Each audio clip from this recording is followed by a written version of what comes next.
پھیل رہی ہے فیمنزم, ریڈیکل فیمنزم, مطلب کہتے ہیں کہ مرد کا وجود ہی ان کو پسند نہیں ہوتا, اور اس سے ہم جنس پرستی بھی جو ہے وہ کافی زیادہ عروج پکڑ رہی ہے ہمارے ہاسٹلس کے اندر, ہماری یونیورسٹیز کے اندر. کیا ریزن ہے؟ دیکھیں, ایک تو ریزن یہ ہے کہ ویسٹ کی طرف سے ایسی آئیڈیالوجیز این جی اوز کے تھرو, اس میں کوئی دوسری رائے نہیں, اب تو یہ پروف کے ساتھ باتیں موجود ہیں, این جی اوز کو فنڈ کیا جاتا ہے, اور جو ویسٹرن ایک ایجنڈا ہے, آئیڈیولوجیکل ایجنڈا, وہ ہماری نوجوان نسل تک پہنچایا جاتا ہے through universities, through courses and through N G Os, اور تھرو ایون ایڈورٹیزمنٹس, ڈراماز کی تھیمز ہوتی ہیں, این جی اوز فنڈس کرتی ہیں ڈرامہ سیریلس کو کہ اسکرپٹ میں آپ یہ چیزیں لے کر آئیں, ایڈز میں لے کر آئیں, کیمپینز میں لے کر آئیں. تو دیکھیں, وہ اس لیے ہے کیونکہ جو بھی کنٹری, پاور پالیٹکس یہی ہے نا, جو پاورفل ہوگی اس کی کوشش یہی ہوگی نا کہ اپنی ہی آئیڈیالوجیز کو باقیوں پر بھی تھوپا جائے, تاکہ وہ ایک ذہنی غلامی, یعنی سب کو ہم اپنے جیسا کر لیں. ایک تو اس کا وہ پاور پالیٹکس والا اسپیکٹ ہے. دوسرا اسپیکٹ میں نے آپ کو بتایا کہ دیکھیں, کبھی کبھی ایسے ہوتا ہے کہ ایک بندہ دکھا ہوتا ہے اندر سے, اور اس کے بہت بیڈ ایکسپیرینسز ہوتے ہیں, اور جو ریلیجس لوگ ہیں یا ریلیجس سائڈ ہے وہ کیٹر نہیں کر پاتے اس کو, وہ ریجیکٹ کر دیتے ہیں, اس کے ایشوز کو بھی ریجیکٹ کر دیتے ہیں یا ڈانٹ ڈپٹ کر دیتے ہیں. ٹھیک ہے. لیکن جو دوسری سائڈ ہے وہ اس کو شاید گلے لگا لیتے ہیں, وہ اس کو کچھ اچھی باتیں کر دیتے ہیں, اور اس کے بعد وہ پھر جب ان محفل میں بیٹھتی ہیں ہماری بچیاں, وہ باتیں سنتی ہیں تو وہ انفلوئنس ہوتی ہیں کہ یہی ٹھیک ہے. جیسے فیمنسٹ میں جا کر آپ بیٹھیں, تو میں یہ کہتا ہوں کہ کچھ باتیں ہو سکتا ہے صحیح ہوں. دیکھیں, مس انفارمیشن کیا ہوتا ہے کہ کچھ سچ ہے لیکن باقی دھوکہ ہے. تو یہ جتنے ازمز اور اسکزمز ہیں, میرا پرسنل ویو ہے, ان میں سچ بھی ہوتا ہے, یعنی کچھ جینون کیسز بھی ہوتے ہوں گے, ان جینون کیسز کی مدد بھی کی ہوگی انہوں نے, سولوشنز بھی دیے ہوں گے. لیکن اوور آل جو چیز ہے فیمنزم, آپ کو بھی پتہ ہے, اٹ لیڈس ٹو الحاد, اٹ لیڈس ٹو ایتھیزم. اصل میں یہ وہیں پہ لے جاتی ہے. مذہب کی آزادی ہے نا فیمنزم, جو کرنٹ ریڈیکل فیمنزم ہے کہ مرد سے بھی آزاد ہو جاؤ, ہر باؤنڈری سے آزاد ہو جاؤ, ہائپر انڈیپینڈنٹ ہو جاؤ. اور اب تو یہ اس لیول پہ آ چکی ہے کہ آپ ایک خاتون کو یہ کہہ ہی نہیں سکتے اس کی ڈریسنگ کے بارے میں کچھ. اب ریڈیکل فیمنزم یہ ہے کہ تم اپنے آپ کو سنبھالو, مجھے کچھ نہ کہو, تم اپنی نظریں جو ہے نا وہ اپنے کنٹرول میں کرو. تو دیکھیں, یہ تو انسانی نہ لاجک ہے, کیونکہ رسپانسبلٹیز دونوں سائڈ پہ ہوتی ہے. تو فیمنزم لاجیکلی بھی اس میں بہت فلاز ہیں, آئیڈیالوجیکلی بھی اس میں بہت فلاز ہیں, اور مذہب کی اس سے لینس سے دیکھیں تو پھر تو بہت زیادہ اس میں فلاز نظر آتے ہیں. لیکن پھیل کیوں رہی ہے؟ وہی بات ہے جی کہ ایک تو وہ ایجنڈا ہے, وہ تو انہوں نے فلفل کرنا ہے, ایگریسولی کرنا ہے. بالی ووڈ موویز ہیں وہ بہت زیادہ پروموٹ کر رہی ہیں. ونڈر وومن آپ نے دیکھا ہے, وہ پوری ایک فیمنسٹک تھیم ہے.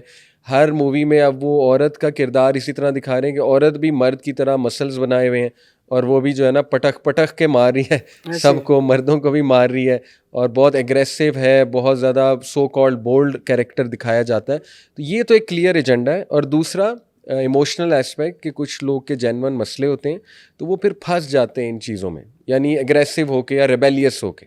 اسلام نے خواتین کی آزادی پہ بتائیں کہ اسلام کے اندر خواتین کی آزادی کس طرح ہے, اس کو کس طرح ہم ناظرین کے سامنے رکھتے ہیں.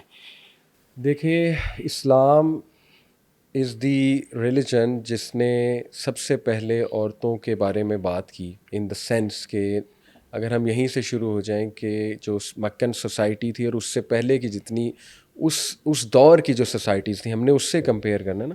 چائنیز سویلائزیشن تھی, انڈین سویلائزیشن تھی, اس میں ستی کی رسم تھی. چائنا میں چلے جائیں تو عورتوں کو کونکوبائن بنا کے رکھا جاتا تھا. آپ نے پرانی جو موویز دکھاتے ہیں اس میں بھی دیکھا ہوگا کہ کورٹس ہوتی تھی, اس میں کونکوبائن بن کے رہتی تھی. اسی طرح رومن سویلائزیشن میں چلے جائیں, اس میں پروسٹیٹیوشن کتنی عام تھی, عورت کو نہ انہیریٹنس میں کوئی شیئر تھا, یعنی وہ پبلک پراپرٹی تھی لٹرلی. سب سے پہلے اسلام نے آ کر ہی عورتوں کے حقوق کی بات کی. اصل میں مسئلہ ہمارا یہ ہے کہ ہم اسلام کو کمپیئر کر لیتے ہیں آج کے جو آزادی ہے اس کے ساتھ. آپ نے سب سے پہلے دیکھنا ہے اس دور کی جو سویلائزیشنز تھیں اس کے ساتھ پہلے کمپیئر کریں نا. جب آپ اس کے ساتھ کمپیئر کریں گے آپ کو سمجھ لگے گی کہ اسلام نے کتنی بڑی خدمت, کتنا احسان کیا ہے عورت ذات پر. بالکل, یعنی لوگوں کا ذہن کھولا عورت کے بارے میں. نبی صلی اللہ علیہ وسلم نے مطلب باقاعدہ کہا کہ جو شخص 3 بیٹیوں کی پرورش کرے گا, 2 کا بھی ہے 3, جنت میں جائے گا وہ. اور مبارک دی جاتی تھی باقاعدہ. نبی کنفرمیشن تھی. امام احمد بن حنبل اکثر کہا کرتے تھے جس کو بیٹیاں ہوتی تھیں کہ تمہیں مبارک ہو, کیونکہ انبیاء کو بیٹیاں ہوا کرتی تھیں. یعنی انبیاء کو دیکھیں نا، ان کی بیٹیاں بھی بہت تھیں. نبی صلی اللہ علیہ وسلم کی 4 بیٹیاں تھیں، 6 تھے لیکن وہ 2 بچے آپ کو پتہ ہے پہلے فوت ہو گئے. 4 بیٹیاں تھیں. تو نبی صلی اللہ علیہ وسلم کھڑے ہو جایا کرتے تھے ایون حضرت فاطمہ صلی اللہ عنہا کے استقبال کے لیے، اور کتنی محبت انہوں نے شو کی. پھر دیکھیں نا انہیریٹنس میں شیئر، پھر مہر ڈیفائن کیا، پھر نکاح کو کتنا زیادہ اللہ نے اسٹرکٹ کر دیا کہ گواہ ہوں گے، اس کا ولی پیچھے ہوگا. عورت کوئی مذاق نہیں ہے. یعنی آج آپ دیکھیں ویسٹ میں اوپن ریلیشن شپس ہیں، اوپن میرجز ہیں اور لیو ان ریلیشن شپس ہیں، اس میں ولی کہاں ہے؟ ولی از نو ویئر. تو عورت کمزور ہے. عورت کے ساتھ کوئی بھی مس یوز کر کے ابیوز کر کے اسے پھینک دے، عورت کیا کر لے گی؟ زیادہ زیادہ کورٹ میں جائے گی. یہاں تو ایک کنبا پیچھے کھڑا ہوا ہے، ٹھیک ہے نا، ولی پیچھے کھڑا ہوا ہے. تو نکاح کو لیگلائز کس طرح اسلام نے کیا، پھر ووٹ کا رائٹ کس طرح سے عورت کو دیا. تو ہم نے پیچھے سے دیکھنا ہے کہ اسلام نے ذہن کھولا ہے لوگوں کا، اور اس کے بعد اسلام نے ایون ویسٹ کو انفلوئنس کیا عورت کے حوالے سے. یعنی ویسٹ تک جب یہ باتیں گئی کہ دیکھیں وہاں کی عورتیں پڑھتی ہیں، حضرت عائشہ میں نے آپ کو بتایا کہ کس طرح صحابہ کو پڑھایا کرتی تھی. تو ہم نے وہ کانٹیکسٹ دیکھنا ہے. تو سبحان اللہ، اللہ تعالیٰ نے سورہ مریم، حضرت مریم کے نام پہ یعنی اتنی عزت دے دی ایک عورت کو کہ ان کے نام پہ سورت ہے مریم. اسی طرح ان کو جنت کی سب سے، کائنات کی سب سے افضل عورت کہہ دیا. حضرت آسیہ کا ذکر ہے، امپاورڈ عورتوں کا ذکر ہے. تو یہ اصل میں مسکنسیپشن ہے. یہ 2-3 چیزیں لے لی جاتی ہیں، اٹھا لی جاتی ہیں آؤٹ آف کانٹیکسٹ کے. دیکھیں اسلام یہ کہتا ہے، وہ کہتا ہے. آپ دوسری سائڈ تو پہلے دیکھیں نا کہ اسلام نے ذہن کس طرح کھولے عورتوں کے بارے میں، ان کو کس کس قسم کے رائٹس دیے ہیں. پھر ہاں ان مسکنسیپشنز کو ایڈریس کیا جا سکتا ہے جو آؤٹ آف کانٹیکسٹ کوٹ کی جاتی ہیں اور ادھوری کوٹ کی جاتی ہیں. تو یہ اس کا میں سمجھتا ہوں. خواتین کی جابس کے حوالے سے اسلام کیا کہتا ہے؟ کیا وہ خواتین جاب کر سکتی ہیں گھر سے باہر نکل کر؟ دیکھیں بالکل کر سکتی ہیں ضرورت کے تحت، اور وہ جابز ایسی ہونی چاہیے جس میں ان کی ڈگنیٹی کمپرومائز نہ ہو. عورت جو ہے اس کا ایک پردہ ہے. یہ تو ویسٹ، اگر آپ 1960s میں چلے جائیں، ویسٹ بھی مانتا تھا عورت کی سیگریگیشن کو، عورت کے اس پردہ کو. وہ تو بعد میں سیکشول ریولوشن آئی، فیمنسٹک آئیڈیاز آئے، ان کو ٹیکس چاہیے تھا عورتوں سے بھی، تو انہوں نے جو ہے وہ بہت ایگریسو کیمپین چلانا شروع کی، باہر نکالو عورت کو. ادروائز پوری دنیا اس پر متفق تھی کہ عورت جو ہے اس کا ایک پردہ ہے، اس کی سیگریگیشن ہے، اس کا مین رول گھر میں ہے. ابھی کئی آپ کو پتہ ہے ویسٹ میں ایک کنزرویٹو موومنٹ چل رہی ہے. آپ کی نظر سے بھی کلپس اکثر گزرتے ہوں گے کہ ایک خاتون بیٹھ کے، بے پردہ خاتون ہے، مطلب انگریز، وہ بیان کر رہی ہے کہ why it's better to be a working mom. مطلب وہ باقاعدہ دلائل دے رہی ہے اور وہ ریگریٹس بیان کر رہی ہے کہ I can do nothing about it. میں نے بھی ریسنٹلی ایک کلپ دیکھا، بہت فیمس ان کی ایک اسپیکر ہے کنزرویٹو، تو اس نے باقاعدہ بچیوں کو سمجھایا کہ دیکھو میں اور تم پھنس گئی ہیں اس پورے نظام میں کہ ہمیں نکلنا ہے باہر، ہمیں جو ہے وہ اسٹڈی کرنی ہے، اس کے بعد ہمیں جابس کرنی ہے، اس کے بعد ہمیں ملٹیپل رولز کرنے ہیں. لیکن کاش، وہ کہتی کاش میری خواہش ہے میں 1950s میں چلی جاؤں کہ بس میں گھر رہوں اور میں جو ہے میری فیملی ہو، میرے سامنے پیارے پیارے بچے ہوں، ٹھیک ہے نا، میں ان کا چہرہ دیکھوں اور میں ان کے ساتھ کھیلوں، میں ان کی تربیت کروں. اب تو یہ وہ بھی ایکنالج کر رہے ہیں. تو یہ جو ماڈرن سویلائزیشن ہے اس نے برڈن بہت ڈال دیا. تو ہیونگ سیڈ اٹ، جاب کر سکتی ہیں لیکن وہ یہ دیکھیں کہ ان کی فیملی رسپانسبلٹیز نہ کمپرومائز ہوں اور ان کی ڈگنیٹی اور آنر نہ کمپرومائز ہو.